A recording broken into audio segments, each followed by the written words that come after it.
안녕하세요. 작은 블랙스완입니다. 오늘은 금융상품 선택할 때 꼭 피해야 하는 네 가지에 대해서 설명드리겠습니다. 라임 사태, DLS, DLF 사태, 그리고 이제 워렌 버핏도 손실을 본 상품입니다. 최근에 라임 사태 때문에 이 영상을 만들었고요. 앞으로 똑같은 일을 반복되지 않았으면 좋겠다는 마음가짐에 도움을 조금이라도 드리고 싶어가지고 이 영상을 만들었습니다. 도움이 되시기를 바랍니다. 예, 세상에 파생상품 삼형제가 있습니다. 그리고 레버리지란 단어, 그러니까 증권회사라든지 은행에 가셔서 무슨 금융상품을 살 때 이 파생상품 삼형제하고 레버리지란 단어가 있는지 없는지에 대해서 확실하게 물어보시죠. 그 전단지라든지 브로셔가 있을 거 아닙니까? 거기에 있는지 없는지. 그러니까 있을 경우에는 이런 내용이 만약에 없다 그래도 그 상품 판매자한테 꼭 물어보시고 가능하면 동의하에 녹음도 하십시오. 이 파생상품 삼형제는 정말 무서운 겁니다. 이 파생상품 삼형제가 있다면 피하십시오. 레버리지란 단어도. 앞에다가 또 어렵게 막 단어를 붙이는데 결국엔 이 세 단어가, 이 네 단어가 있는지 없는지만 판단을 하셔도 고위험 상품을 피하실 수가 있습니다. 그리고 선물이란 단어하고 옵션이라는 게 있는데 꼭 드리고 싶은 말인데 선물 옵션 좀 들어보셨을 텐데 기사로서 선물을 영어로 얘기해야 됩니다. 제가 이제 미국 좋아해서가 아니라 선물 영어 이름은 퓨처스입니다. 퓨처스. 퓨처스에서 느끼듯이 옵션도 옵션스입니다. 퓨처스하고 옵션스 좀 느낌이 오십니까? 이건 다 미래입니다. 미래에 어떻게 될 거다. 그걸 가정하에 수익이 나고 손실이 나는 구조입니다. 근데 미래를 알 수 있는 사람은 없습니다. 진짜 미래를 알면 솔직히 말해서 이게 투자를 할 게 아니라 로또를 사고 말죠. 미래를 아는데 뭘 머리 복잡하게 막 고민하면서 투자를 어떻게 할까 고민할까. 그러니까 퓨처스예요. 퓨처스하고 옵션스. 이 단어만 보더라도 정말 무섭다는 걸 알 수 있고 차후에 제가 좀 더 따로 자료를 만들어서 설명할 예정인데 거기서 왜 무섭고 어려운지에 대한 설명을 할 겁니다. 수압. 수압이라는 단어는 이제 컴퓨터 개발자들은 많은데 교환하는 겁니다. 이건 원래 기업 간 거래를 많이 하는 건데 일반적으로 고정금리하고 변동금리가 있다 그러면 기업 A와 B가 막 그 금리를 고정금리였다가 변동금리를 서로 교환한다는 건데 이것도 결국엔 가서 미래거든요. 그 파생상품 삼형제들은 결국엔 미래에 어떻게 된다, 미래에 올라간다 내려간다를 가지고 수익이 결정되는 구조입니다. 이게 정말 그러니까 미래는 모르는데 미래를 가지고 도박을 하는 거죠. 표현이 좀 그런데 진짜 저는 도박이라고 생각합니다. 미래를 알면 진짜 정말 세상을 다 아는 건데 미래를 어떻게 된다 안 된다를 가지고 이렇게 거래를 하는 시스템 구조입니다. 이 상품 삼형제 자체가. 그래서 파생 상품 삼형제를 좀 어떻게 보면 정말 자본시장에 어떻게 보면 명과 암이 극명하게 드러난 거죠. 그리고 이제 이것도 미래하고 마찬가지인데 레버리지 참 말은 정말 멋있습니다. 레버리지. 근데 여러분들도 했고 솔직히 저도 했습니다.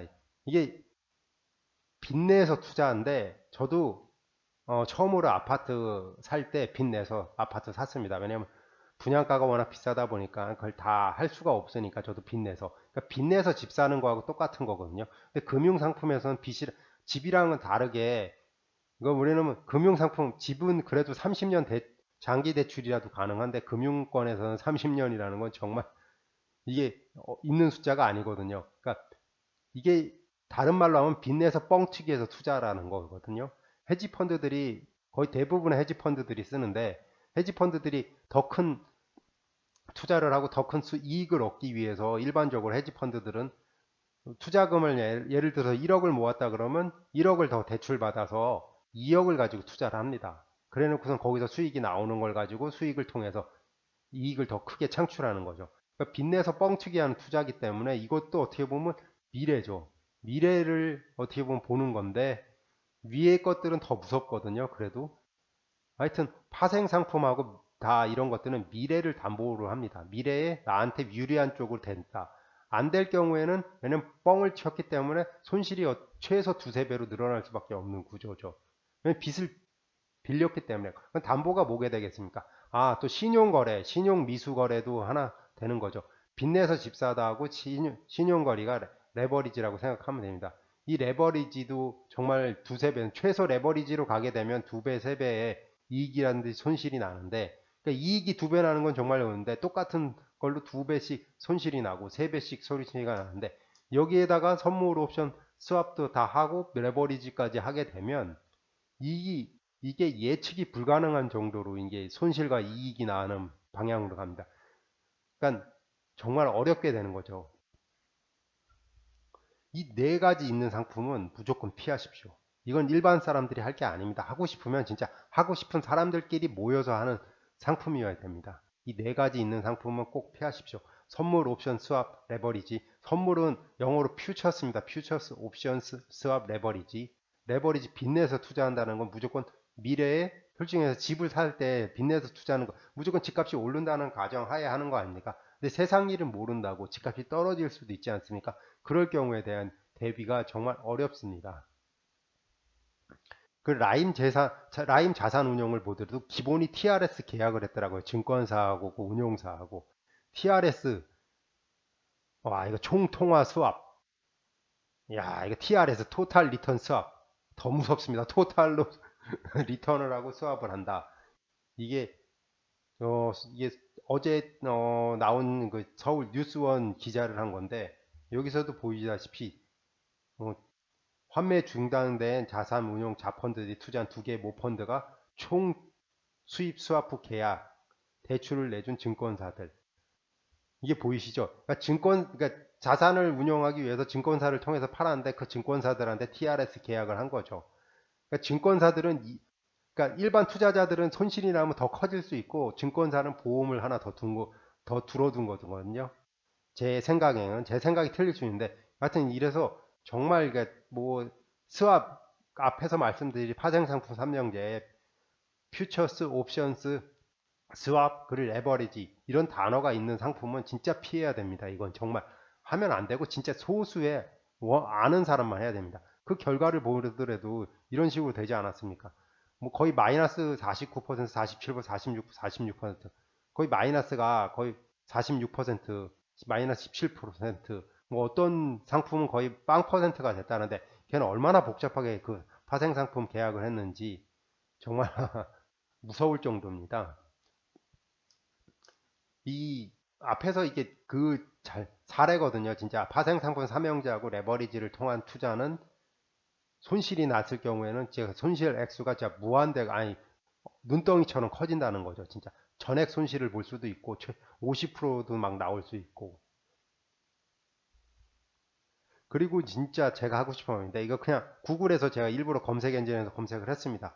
워렌 버핏트 손실을 봤습니다. 2009년 10년경에 파생상품 비판한 파생상품으로 손실 워렌 버핏트 손실을 뭐 2조 7천억 원 손실 그 워렌 버핏트는 뭐 부자니까 뭐 그렇다고 해드려 워렌 버핏트 대규모 손실 위험 경고 파생상품 장사 대규모 손실 2010년도 뭐 11년도 뭐 이런 식으로 나옵니다. 진짜 워렌 버핏도 손실을 봤습니다. 파생상품을 거래를 통해서. 근데 워렌 버핏보다 세상에 뛰어난 사람, 현명한 사람이 세상에 많은가요? 저는 거의 있을 수는 있죠. 있을 수 있는데 그래도 거의 없을 거라고 생각을 합니다.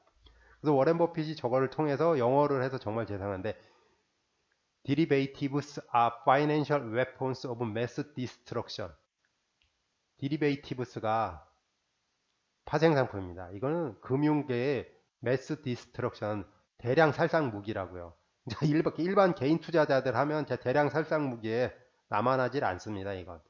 그러니까 파생상품은 대량 살상 무기입니다. 진짜 금융권에서. 이거는 제가 좀 더 지금 조사하고 연구하고 있는데 저는 2008년 리먼 브로더스 제 생각입니다. 그 2008년 리먼 브로더스 금융위기의 주범은 거의 확실하고 제가 확신합니다. 이거 다 파생상품 거래 때문에 발생했습니다. 진짜. 파생 상품은 절대 하시면 안 됩니다. 아까 말했듯이 선물, 옵션, 스왑, 그리고 레버리지 이거 들어가면 절대 하시면 안 됩니다. 자, 위험한 이유를 다시 이제 정리를 하면 내일 일은 아무도 모릅니다. 진짜. 저는 아시아 금융위기도 이것도 스왑 거래에서 발생했을 거라고 저는 거의 제 생각은 확신하고요. 그리고 이제 2008년 금융위기도 이제 파생 상품 때문에 발생을 했고 근데 투자를 했습니다. 좋다고요. 뭐 자기가 확신이 서서. 근데 세상 일은 모른다는 말은 9.11 사태를 제가 9.11 사건 있지 않습니다. 진짜 이것처럼 쌍둥이 빌딩이 미국 뉴욕 증시에서 쌍둥이 빌딩이 딱 할지를 세상을 어떻게 하냐는 거죠. 그렇게 되면 내가 의도하지 않은 상황으로 나는 확신을 했지만 의도하지 않은 사건이 발생을 해서 증시가 폭락을 할 거 아닙니까?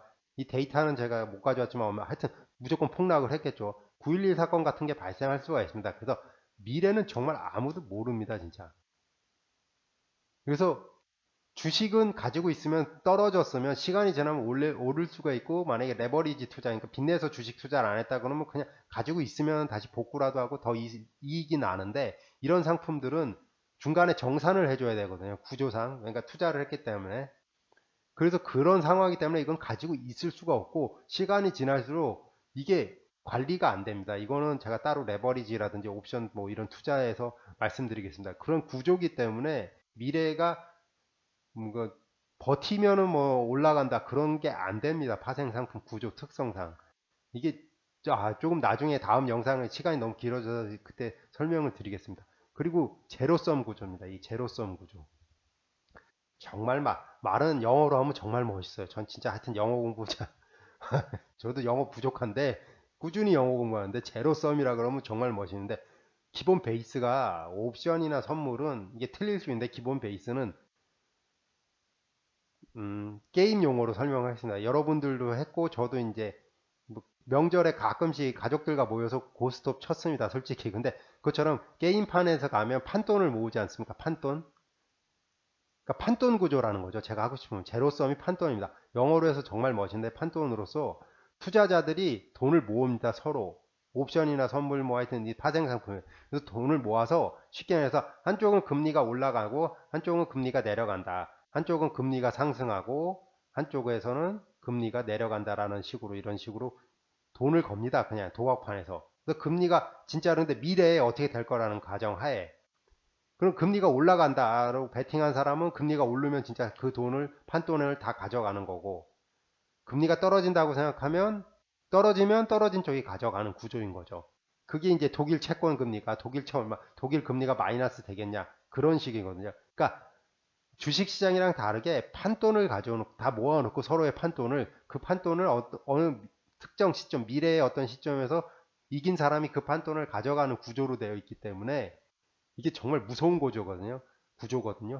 근데 주식이라는 건 이게 주식이랑 같은 거냐고 생각하는데, 주식은 다른 점이 뭐냐면 그 회사에 대해서 투자를 했고 그 회사가 계속 수익을 창출하고 미래의 비전을 만들고 신기술을 만들어서 계속 매출을 올리면 그 회사 자체가 커지는 거거든요. 그래서 이거랑은 다르거든요. 주식시장에서는 뭐 인덱스라든지 주식을 종목을 투자했다면 그 회사가 잘 되면 그 회사는 계속 가치가 계속 늘어나기 때문에 그 가치를 주주로서 같이 공유하는 구조인데, 이 제로섬, 이 파생상품 구조는 그냥 판돈을 모아놓고 이 판돈에 대해서 이제 가져가는 구조이기 때문에 이게 계속 이 성장을 하는 구조가 아닙니다. 그렇기 때문에 이 제로섬 구조라는 거, 이거는 진짜 하고 싶은 사람들만 해야 됩니다.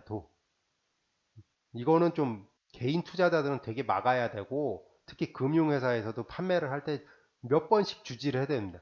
이게 제로섬 제도, 제로섬이랑 같은 개념인 거고, 문제가 발생했을 때는 손실이 뭐 많이 커진다. 근데 수익은 얼마 안, 저는 DLS, DLF판 그거서 손실은 되게 큰데 수익은 생각보다 낮은 그 상황에서 그거를 설명 안 해서 아마 했다라는 뭐 이런, 저도 틀린데 저도 그냥 기사로서만 통했는데, 그런 거에 대해서는 좀, 그거는 정말 금융회사 직원들이라는 윤리 문제가 좀 있다고 저는 생각을 합니다. 제 의견이었습니다. 예, 참고 URL은 제 유튜브 설명란에 다 있으니까 한 번씩 클릭해서 보시면 좀 도움이 되실 겁니다. 이제 마지막으로 정리인데, 파생 상품 진짜 이 선물 옵션 스왑 레버리지 이 네 가지가 있는 거는 정말 무조건 하시는 거 아닙니다. 진짜 파생 상품 삼형제 선물 옵션 스왑과 레버리지가 있다, 꼭 물어보셔야 된다. 생각보다 좀 이자율이 좀 높고 뭐 안정적이라 그러는데, 그럼 꼭 물어보셔야 돼. 이거 그럼 파생 상품 그 상품으로 투자를 하냐, 선물로 좀 스왑하고 레버리지를 이용해서 투자를 하냐, 운용사가 아니다. 그걸 꼭 명시를 하셔서 하십시오. 이게 왜 위험한 이유는 진짜 미래. 이거는 다 미래에 기반을 둔다고 제가 앞에서 설명했듯이 미래입니다. 미래를 알면 정말 저도 좋겠습니다. 무슨 집집마다 냉장고나 TV 있듯이 뭐 타임머신들이 다 한 대씩 있어가지고 미래를 알 수 있는지 모르겠는데 뭐 펀드 매니저들은 미래는 정말 아무도 모릅니다. 그냥 투자하지 마십시오. 미래를 알면서 투자한다. 그건 정말 신이 내리신 선물이죠. 그리고 워렌 버핏도 손실을 봤습니다. 그래도 워렌 버핏도 진짜 거의 요즘은 안 하는 걸로 알고 있거든요. 해보고 진짜 크게 문제가 있다라는 걸 알아가지고 워렌 버핏도 하지 않은 상품입니다. 이거는 진짜 피하십시오.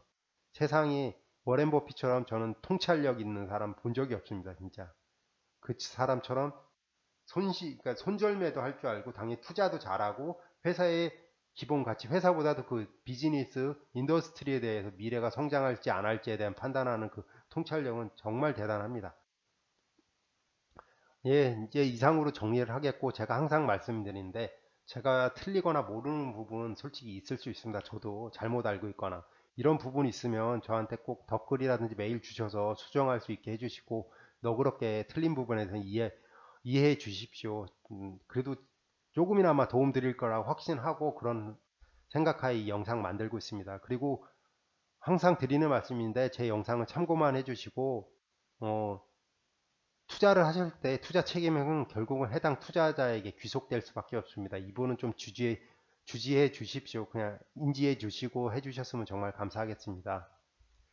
예, 구독과 좋아요 부탁드립니다. 다음 유튜브 영상 제작에 정말 큰 도움이 됩니다. 시청해 주셔서 정말 감사합니다. 여러분, 오늘 하루도 행복하세요.